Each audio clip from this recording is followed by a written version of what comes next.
우리나라 사람들이 옛부터 복의 복자, 복복자를 아주 좋아했습니다. 네, 그래서 이 복이라는 글자를 마구 새겨놨습니다. 네, 가구에도 새겨놓고 베개에도 새겨놓고 이불에도 새겨놨습니다. 복이라는 글자가 얼마나 좋은지, 복을 좀 받았으면 좋겠다, 이런 의미가 담겨져 있죠. 숟가락에도 조그마한 숟가락에도 복복자가 적혀 있습니다. 그래서 밥을 한 술 먹을 때에도 입에다 넣고 숟가락을 내리면 복복자가 보입니다. 그러니 복을 입에다가 쑤셔 넣는 꼴이 아닙니까? 복을 좀 받았으면 좋겠다. 한 입 먹을 때마다 복을 받았으면 좋겠다. 좌우지간 복을 받았으면 좋겠다는 것입니다. 새해가 돌아오면 새해 인사를 할 때에도 다른 인사 아무것도 없습니다. 그냥 덥죽살하고 새해 복 많이 받으세요. 그럽니다. 새해 복 많이 받으세요. 그럽니다. 복이 그렇게 좋다는 것입니다. 요즘은 인사도 많이 바뀌어서 어떤 분들은 새해는 부자 되세요. 그럽니다. 그런다고 복이 오겠습니까? 그런다고 부자가 되겠습니까? 그래서 많은 사람들이 여러 가지 방법들을 생각했습니다. 며느리를 잘 드리면 복을 받을까? 며느리를 이것저것 재보고 좋은 사람 들어왔으면 좋겠다, 이렇게 생각하는 분들도 있고, 열심히 일하면 일한 대가만큼 복을 받을까, 이렇게 생각을 하기도 합니다. 또 어떤 분들은 새해가 되면 운수 좀 봐야 되겠다, 점을 좀 치러 가야 되겠다, 점쟁이를 찾아갑니다. 예수 믿는 사람들 가운데서도 전체는 사람들 한 70% 가까이가 예수 믿는 사람이라고 말합니다. 이게 도대체 예수를 믿는 것이 뭔가, 예수를 믿고도 점을 칠 수 있는가, 그런 생각을 보게 되는 것입니다. 하나님께서 오늘 자기 백성들에게 어떻게 하면 복을 받을까, 그 중에 한 말씀을 오늘 본문을 통해서 우리에게 알려주고 계십니다. 하나님은 살아계십니다. 살아계신 하나님이 약속하셨습니다. 말씀하셨습니다. 이렇게 행하면 복을 받을 것이다. 자기 이름을 걸고 맹세하셨습니다. 살아계신 우리 하나님께서 말씀하셨습니다. 점쟁이 말만 들어도 얼마나 사람들이, 불신자들이 두렵고 겁을 냅니까? 그래서 점도 치고 복비도 주고 여러 가지 이해하지 못할 일들을 하는 것을 보게 됩니다. 근데 살아계신 하나님, 정말 옆에 계시고 우리 안에 계시고, 우리가 어디로 피해도 바다 건너편으로 피할지라도 그곳에 계시는 우리 하나님, 우리가 피할 수 없는 그 하나님, 그분의 음성을 우리가 들었는데, 그분이 분명히 약속해 주시고 말씀하셨는데, 그 하나님이 주시는 복이 어떤 것인가 한번 살펴보도록 하겠습니다. 첫째는, 하나님께 복을 받는 사람들은 자신의 죄를 자복하고 버리는 사람이 복을 받습니다. 성경에는 형통하다, 형통한 복을 받는다, 이렇게 말씀합니다. 13절 말씀을 보시면 같이 읽어보시겠습니다. 13절, 자기의 죄를 숨기는 자는 형통하지 못하나 죄를 자복하고 버리는 자는 불쌍히 여김을 받으리라. 앞에 숨기는 자는 형통하지 못하고, 반대로 이해를 하시면 되겠습니다.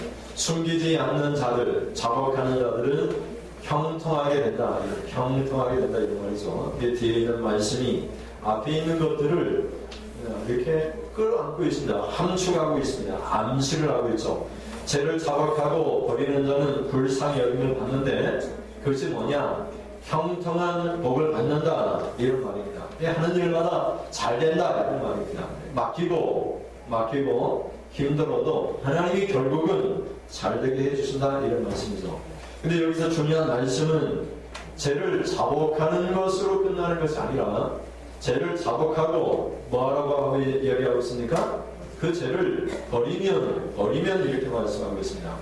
우리가 종종 기도할 때마다 우리 주일학교 학생들도 주일학교 예배 시간에 기도를 시키면 하나님 아버지 감사합니다 하고, 예배 시간에 떠든 걸 용서해 주세요, 날마다 그렇게 기도. 근데 또 떠듭니다. 또 예배 시간에 딴짓합니다. 무엇이냐, 목사님 보기에 괴롭습니다. 제가 한번 적을까? 예배 시간에 야단을 칠까, 머리를 쓰다가 줄까, 안아줄까, 별 생각이 다 듭니다. 그런데 뭐라고 얘기하고 하고 있으니까 죄를 자복하고 버리면 복을 받습니다. 복을. 하나님이 불쌍히 여겨주셔서 원하는 모든 강구를 들어주신다 이렇게 말씀합니다. 그러니 자백하는 것도 중요합니다. 그러나 이 자복한 그 죄를 버려야 됩니다. 다음 주에 와서도 예배 시간에 떠들고 용서해 주세요. 그런 기도 하면 안 됩니다. 이미 버렸습니다. 그 죄는 이미 자복하고 버렸습니다. 버린 죄를 또 기도하는 것은 바람직하지 않습니다. 물론 기도할 수 있습니다. 우리가 연약해서 그 죄를 또 범할 수는 있습니다. 그러나 또 범했을 때에는 가슴을 찢는 통이 안 하는 그런 울부짖음이 있어야 됩니다. 가슴을 치면서 아는 또 방법에서 죄를 저질렀습니다. 이런 기도가 필요한 것이죠.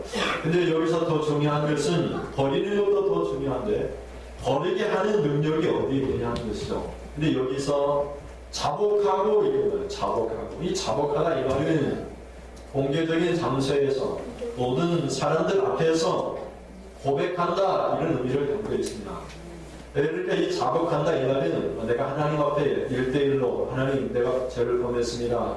용서해 주세요. 그 정도로 끝나는 것이 아니라 공개적으로 고백하는 것입니다. 나는 이렇게 죽일 놈입니다. 정말 연약한 자입니다. 하나님 나는 이 성도들 앞에서 공개합니다. 나는 이렇게 잘못했습니다.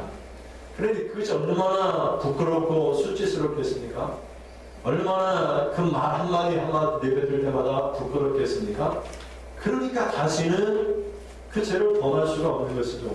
내가 또 이렇게 고백해야 되는데 이렇게 모든 성도들 앞에서 내가 또 이렇게 잘못했다고 내가 내 잘못을 고백해야 되는데 이런 부끄러운 일을 또 당하고 싶은 사람이 어디 있겠습니까? 그러니까 그 죄를 자복하는 사람은 버리게 되는 것이죠. 근데 우리가 왜 못 버리느냐?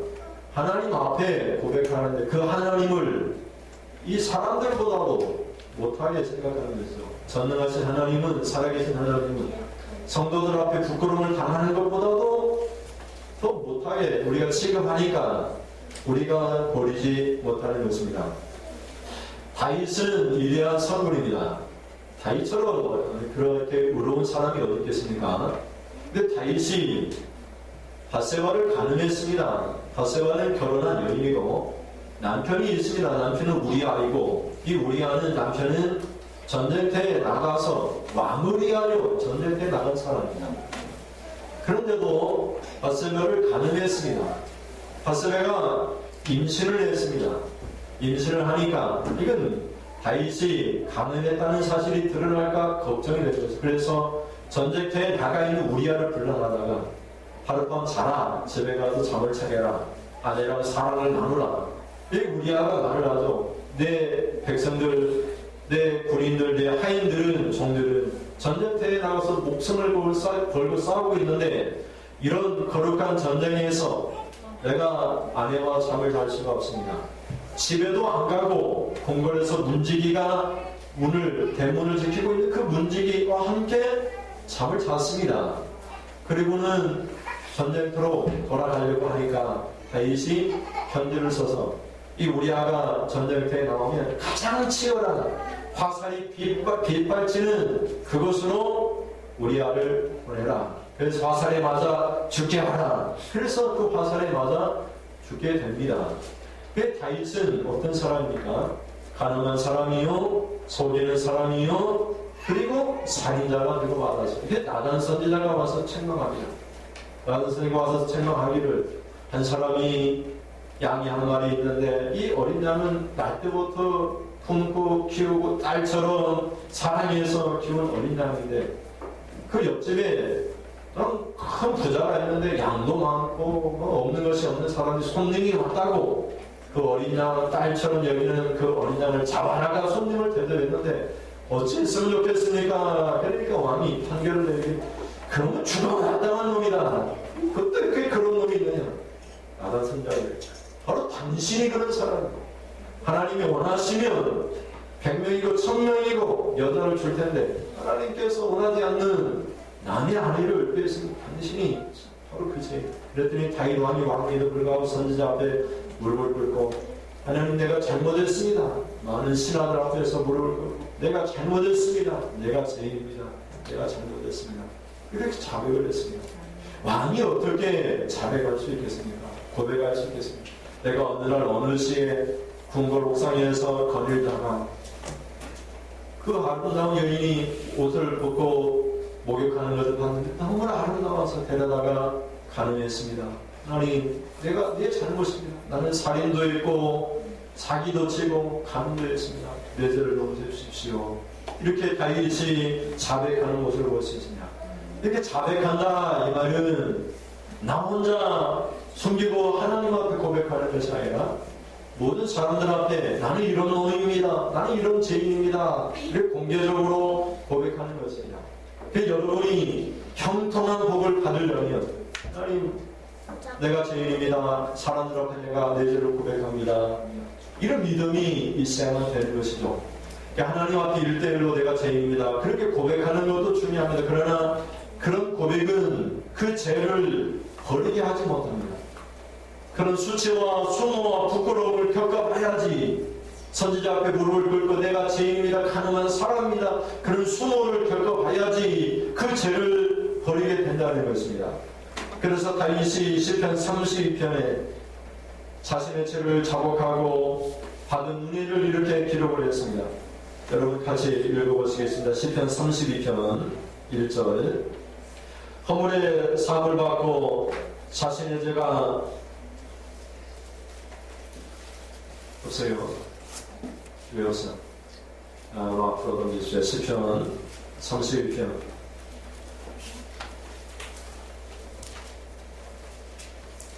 32편 1절에서 11절 전체 말씀은 같이 읽어보시겠습니다. 네, 찾으셨습니까? 시편 32편 우리 주일학교 학생들도 찾으세요.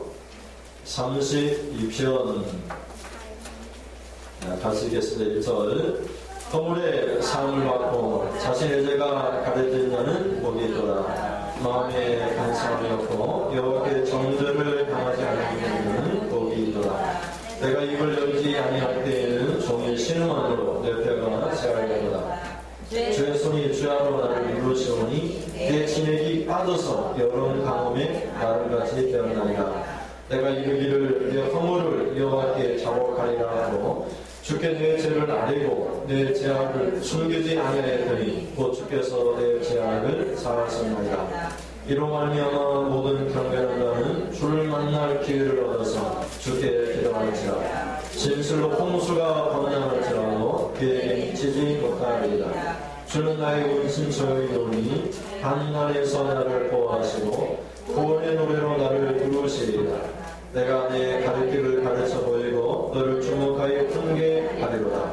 너희는 무지한 말이나 모세같이 되지 말지어다. 그들은 제갈과 굴레로 간수하지 아니하니 너희에게 가까이 가지 아니하리로다. 악인에게는 많은 슬픔이 있으나 여호와를 신뢰하는 자에게는 인자하심이 두루리로다. 너희 의인들아 여호와를 기뻐하며 즐거워할지어다. 마음이 정직한 너희들아 다 즐거이 외칠지어다. 아멘. 입을 열지 않고 죄를 숨길 때에는 어땠습니까? 신음하면서 뼈가 쇠하였도다 3절에 말합니다. 뼈가 병들었다 이런 말이죠. 진액이 다 빠져서 말라버렸다. 얼굴이 그냥 말라버리고 새카매지고 그런 고통을 입겠다는 것이죠. 5절을 같이 읽겠습니다. 5절. 내가 이르기를 내 허물을 여호와께 자복하리라 하고 주께 내 죄를 아뢰고 내 죄악을 숨기지 아니하였더니 곧 주께서 내 죄악을 사하셨나이다. 죄를 자복하여 하고 주님께서 내 죄를 용서해 주셨다 이런 말이죠. 6절을 보니까 모든 경건한 자는 주를 만난 기회로도 주께 기도하라 자복하라 내 말을 보겠습니다. 여러분 다 경건한 성도들입니다. 하나님을 사랑하고 경건한 성도들입니다. 그래서 죄를 자복하셔서 여러분에게 이런 복이 있기를 주님의 이름으로 축원을 드립니다. 여러분 욥을 보십시오. 욥은 이렇게 고백합니다. 욥기 31장 33절 34절에 같이 읽겠습니다. 33절 시작. 내가 언제 다른 사람처럼 내 악행을 숨긴 일이 있거나 나의 제약을 나의 품에 감추었으며 내가 언제 큰 무리와 여러 종족의 수모가 두려워서 대문 밖으로 나가지 못하고 잠잠하였던가. 욥은 의로운 사람이었습니다. 근데 그가 죄를 범했을 때에 숨기지 않고 다른 사람들을 숨겼습니다. 다른 사람들은 악행과 제약을 숨기고 품에 감추고 살았습니다.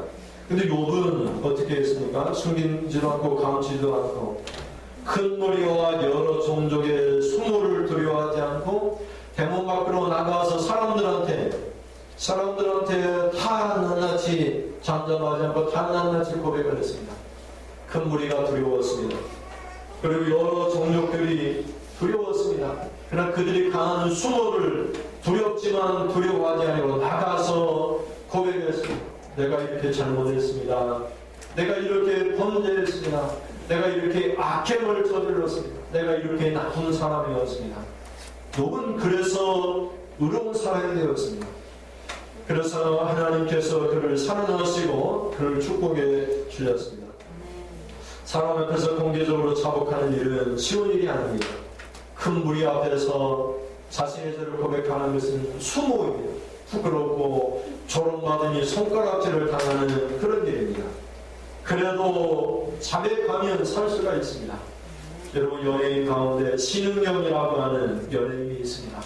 자식이 이렇게 못을 장애를 갖고 태어났는데 그 아이를 양육하지 못하고, 근데 이제 TV에 나와서 아이 때문에 고통을 당한 이야기, 그래서 정치자로부터 시청자로부터 사랑을 이렇게 받았습니다. 근데 그 시어머니가 3년 동안 한 번도 찾아온 일이 없다고 이렇게 공개적으로 발표하고, 전 소속사들 또 전전 소속사들 와서 이런 여러 가지 일들이 막 드러나게 됩니다. 그냥 공개적으로 내가 다 잘못했습니다. 내가 그때는 그렇게 나쁜 일을 했습니다. 지금도 아기를 내가 돌보지 못했습니다. 내가 돌보기를 원하는데 그렇게 못했습니다. 그냥 그대로 자백하면, 고백하면 모든 사람들이 그를 받아주고 용서하고 사랑하게 될 것입니다. 그런데 한번 죄를 범하면 그 죄가 드러나는 것이 두렵습니다. 숨깁니다. 거짓이 생깁니다. 또 다른 거짓이 또 나옵니다. 핑계가 생기고 이유가 생깁니다. 감추고 또 감추어야 합니다. 그래서 더 많은 죄를 쌓게 되는 것입니다. 여러분, 형통한 복을 받으려면 자백해야 됩니다. 내가 이런 사람입니다. 정말 모든 사람은 하나님 앞에, 거룩하신 하나님 앞에 섰을 때 다 죄인입니다. 의로운 사람이 아무도 없습니다. 예수님의 의로움만 가지고 십자가의 공로만 가지고 하나님 앞에 뻔뻔스럽게 담대하게 나갈 때, 내가 잘나서 내가 잘해서 하나님 앞에 나갈 수 있는 사람은 아무도 없습니다. 그런 사람은 즉시 하나님이 치십니다. 오직 예수 그리스도의 공로, 십자가의 공로에 대해서 나가게 됩니다. 다 내 탓입니다. 내 잘못입니다. 그 사람이 그런 일을 한 것도 다 내 잘못입니다. 내 탓입니다. 어린아이들이 이렇게 예배 시간에 예배에 집중하지 못하는 것도 내 마음을 자복하는 그 사람이 형통한 복을 받고 하나님께 불쌍히 여기심을 받고 하나님이 도와주신다라고 그렇게 말씀을 하고 있습니다. 세월호 사건이 터졌을 때 한참 동안 국민들이 백성들을, 대통령을 비난하는 말을 했습니다. 결국은 국민들 앞에 대국민 사과문을 발표했습니다. 그러니까 그 모든 것들이 다 잠잠해졌습니다. 대통령도 어떤 사람이든지 간에 자신의 잘못을 인정하기만 하면 우리도 용서합니다. 우리도 그럴 수 있으니까, 우리도 대통령이 되었다면 그럴 수밖에 없었을 것이라고 생각하니까 우리도 다 용서를 하고 다 받아줍니다. 하물며 하나님께서 자백하고 고백하는 사람들에게, 죄를 버리고 다시는 그렇지 않겠다라고 고백하는 사람에게 하나님께서 불쌍히 여기시고 또 형통하게 복을 주시지 않겠습니까? 다윗은 그래서 이대한 성공이 되었고, 욥은 나중에 고백합니다. 내가 이제는 기록만 들었더니 그 하나님을 눈으로 배운다고 고백을 합니다. 여러분 예수님을 바라봅시다. 그러면 우리의 허물이 보입니다. 우리의 죄가 보입니다. 나 자신을 바라보면 나는 정말 그럴듯한 사람입니다. 그러나 예수님을 바라보면 십자가를 바라보면 우리는 너무나도 연약한 자입니다. 너무나도 죄가 많은 사람입니다. 잠언서 10장 12절을 보면 마음은 미움은 다툼을 일으켜도 사랑은 모든 허물을 가리오니라 이렇게 말합니다. 남의 잘못은 덮어주고 가리워야 됩니다. 그런데 허물은 드러내야 됩니다. 돌아다니면서 남의 허물을 드러내는 것은 성도의 자녀입니다. 돌아다니면서 내 탓입니다. 내가 잘못했습니다. 그런 사람이 성도입니다. 그런 사람이 예수 믿는 사람입니다.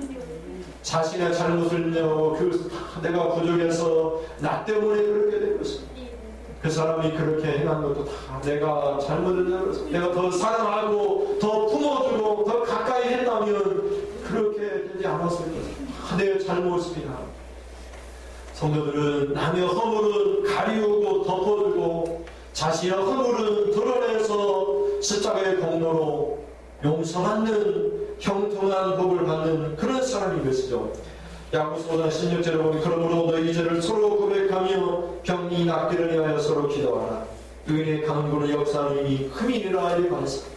서로 고백하는 사람의 병도 하나님이 크게 역사해 주신다라고 말씀하고 있습니다. 둘째는 오늘 우리 예수 믿는 성도들은 항상 경외하는 자들이 됩니다.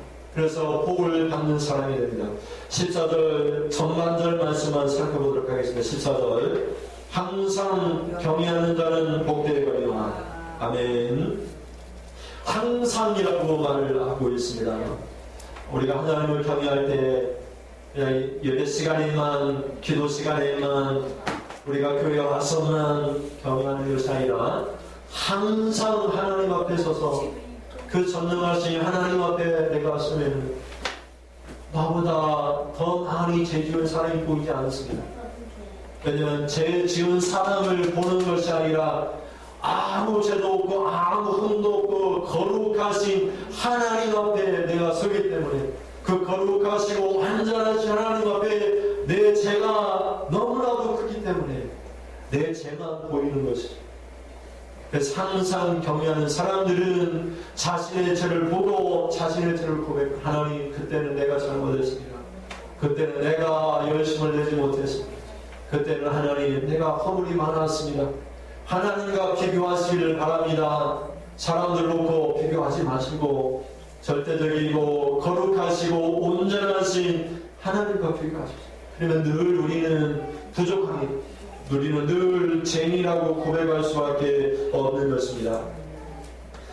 여러분 긴장을 놓지 마십시오. 항상이라고 했으니 긴장을 풀어서는 안 됩니다. 여러분이 무슨 일을 할 때 그 일이 끝나면 긴장이 풀어지죠.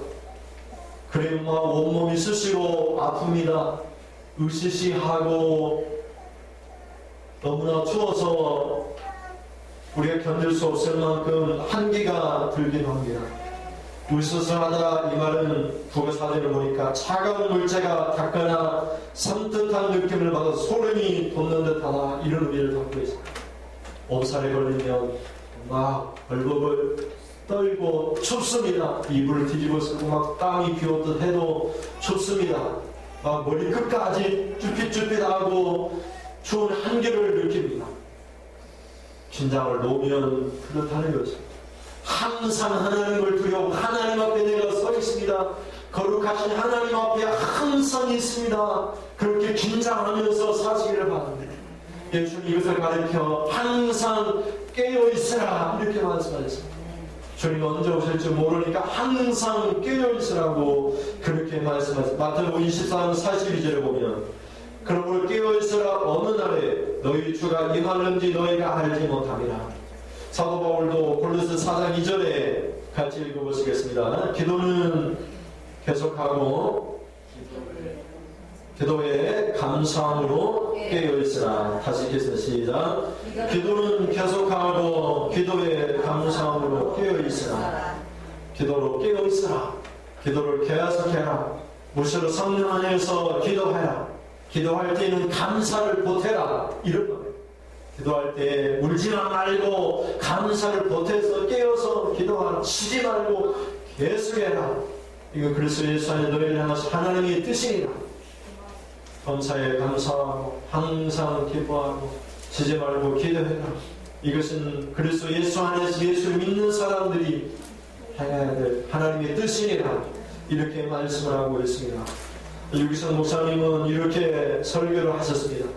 그 깨어있는 사람, 예수님을 바라보고 예수님과 함께하는 사람들에게는 예수님이 도적같이 오시는 것이 아니라 함께 계셨던 예수님이 오시는 것이다. 이렇게 말씀하시면서 이 여바를 들기를 남편이 또 아들이 직장을 나갈 때 아침에 직장 나가면서 아빠 저녁에 보자.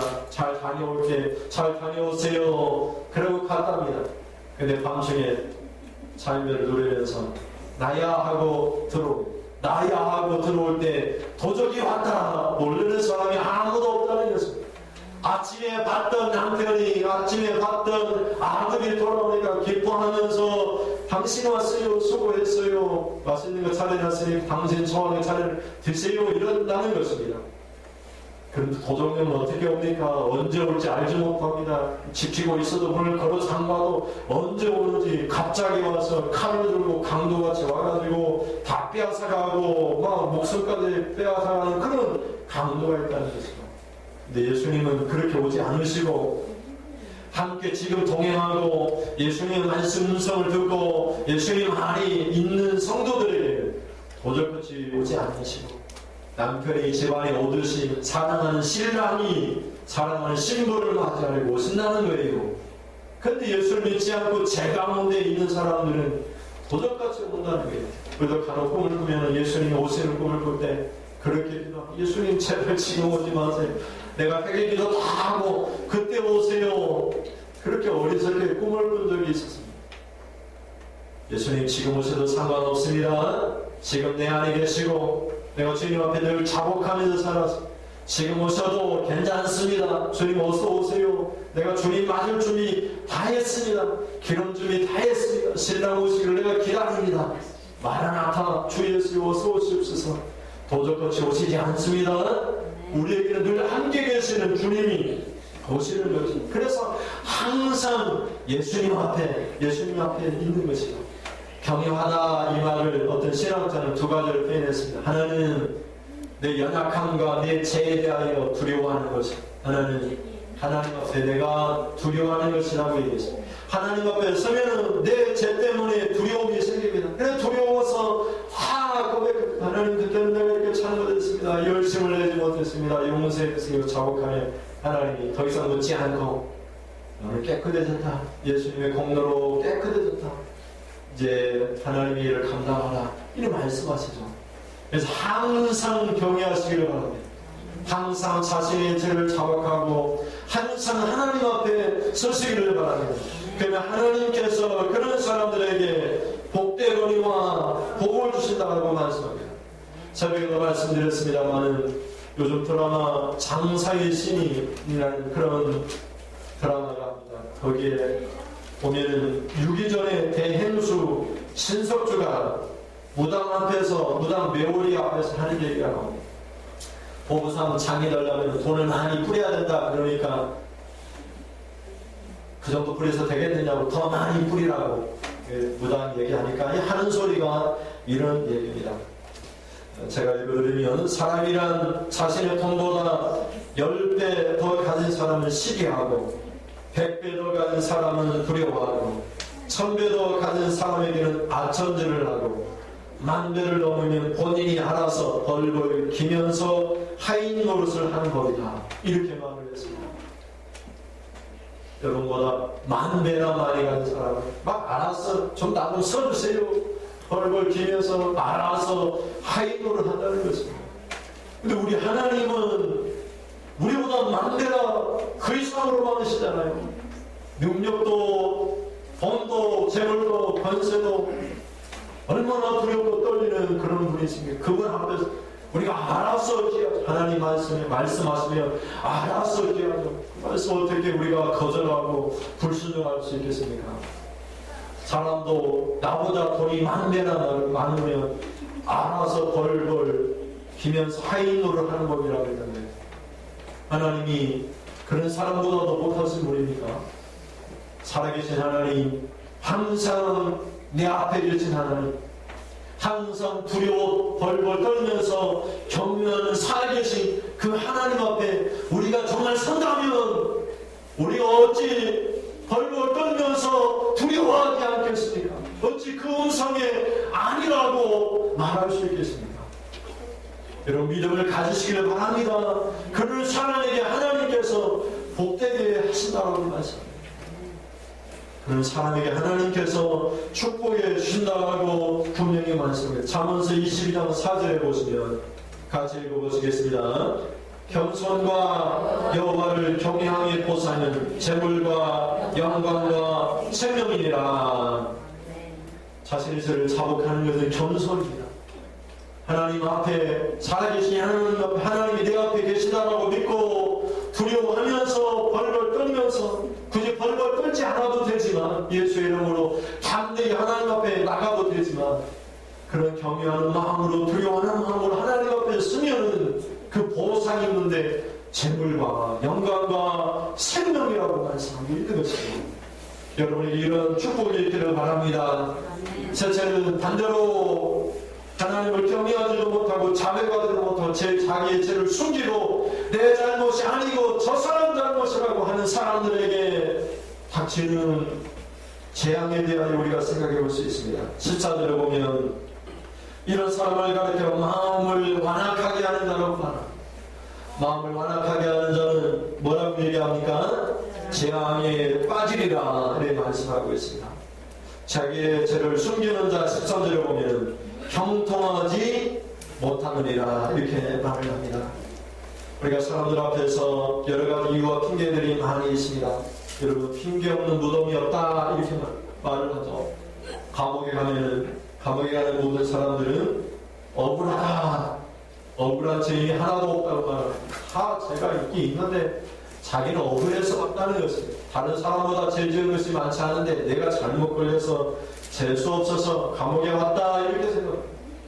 무덤에 사형을 당하고 그래서 못쓸 죄로 이렇게 죽어 무덤에 있는 사람들은 다 핑계가 있다고 그렇게 말을 하고, 그렇게 하지 말고 억울하다고 말하지 말고 자신을 살펴서 사람들 비교하지 말고 하나님 앞에, 거룩하신 하나님 앞에 두려워하는 마음으로 하나님 앞에 자신을 살피면 자신보다 더 큰 죄를 저지른 사람이 안 보여요. 하나님 앞에 나만 보여요. 내 죄만 보여요.